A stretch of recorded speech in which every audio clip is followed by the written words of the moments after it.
Le musée des mines de Neufchâteau a enfin pu réouvrir ses portes. Explication de monsieur Antoine Bach, président d'Amont-Ferlor, sur la nouvelle manière de visiter les mines suite aux restrictions sanitaires et les nouveautés mises en place par le personnel du musée. Ce que nous on a fait aujourd'hui, c'est qu'on a permis aux visiteurs d'aller dans la mine seuls, sans l'accompagnement d'un guide. Et pourquoi on a fait ça? C'est pour donc préserver un peu la santé et l'intégrité des personnes qui viennent visiter. On ne souhaite pas et on ne veut pas que les visiteurs se mélangent. Quand les visiteurs viennent, ils sont en petits groupes familial, donc on va les faire visiter les uns après les autres ce circuit souterrain quand même très important. Alors comment ça se passe? D'abord, nous avons la projection d'un film qui a été formidable et qui est formidable. Pourquoi? Parce qu'en 40 minutes, il vous fait l'exposé de tous les chantiers que vous allez visiter dans ce musée souterrain. Une fois que le film a été visionné, le spectateur, le visiteur est vraiment bien conscient de ce qu'il va voir dans la mine. Donc ça veut dire que chantier après chantier, ça a été vu dans le film, eh bien eux, les visiteurs, vont retrouver ces images les unes après les autres dans les galeries de la mine. Ça c'est la nouveauté qu'on a dans le circuit souterrain du musée des mines de Neufchâteau.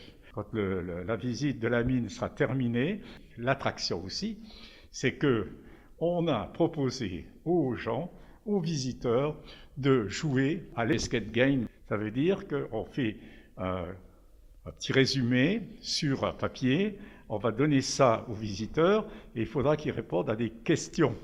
Et les questions vont donc lui permettre de totaliser un certain montant et à ce moment-là, il va pouvoir dire, voilà, il a répondu à ce qu'on lui aura posé comme question. Et pour les enfants, il y aura la découverte des nains. On a positionné des nains dans les chantiers, dans les galeries. Le visiteur sort de la mine et là, il lui reste 3 salles d'exposition à voir. Les salles du musée de la mine, il y en a 3. La première salle, c'est la géologie, la sidérurgie. On vous explique le minerai de fer, comment il s'est formé, etc., etc. Et qu'est-ce qu'on va en faire? Parce que c'est ça qui est important. C'est de savoir que le minerai de fer va permettre d'enclencher une grosse activité qu'on a appelée la sidérurgie. La sidérurgie, c'est quoi? C'est à partir du minerai de fer fabriquer de l'acier. Et c'est toutes les usines qui fonctionnaient dans la vallée, dans les vallées, eh bien, c'était la fabrication de l'acier. La deuxième salle, c'est les métiers du mineur. C'est-à-dire que là, on va expliquer aux visiteurs comment le mineur travaille. Il y a d'abord le mineur qui perce les trous, qui fait des explosions, qui arrache le minerai. Il y a le mineur qui charge le minerai, au départ dans des wagons de 1 tonne, et ensuite dans des bennes, dans des chargeuses transporteuses. Ensuite, bien sûr, on va transporter ce minerai. Ensuite, on va l'expédier hors de la mine. Donc, vous voyez, beaucoup d'activités qui se complètent. La troisième salle, eh bien, nous y sommes. Le mineur travaille, mais aussi, il faut dire, qu'est-ce qu'il fait quand il rentre chez lui? Comment ça s'organise? Comment le mineur est logé? Alors, tout ça, c'est expliqué dans cette troisième salle avec l'habitat du mineur. On vous parle de la cuisine des années 50. Mais attention, souvent le mineur, avant de revenir chez lui, il passait au bistrot. Il y avait le bistrot de la mine qui était juste à côté de la sortie de la mine, et le mineur allait boire une bonne bière avant de rentrer chez lui. Et bien sûr, on parle aussi de l'apprentissage, comment former les mineurs. Les mineurs étaient formés dans un apprentissage, et ça leur permettait d'apprendre le métier de mineur. Ensuite, bien sûr, il y a Sainte-Barbe. Nous y sommes. Sainte-Barbe qui est la patronne des mineurs. Attention, ce n'est pas que des mineurs, elle est aussi la patronne des pompiers, des artilleurs, des artificiers. Sainte-Barbe, patronne des mineurs. Le 4 décembre, c'était la fête de Sainte-Barbe.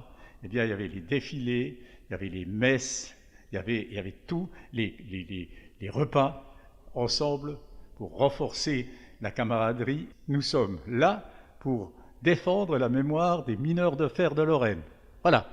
Donc, comme je l'ai dit tout à l'heure, le film qui dure quand même 40 minutes, la visite des galeries, suite à la vision du film, et puis ensuite, les salles d'exposition. 3 salles à voir.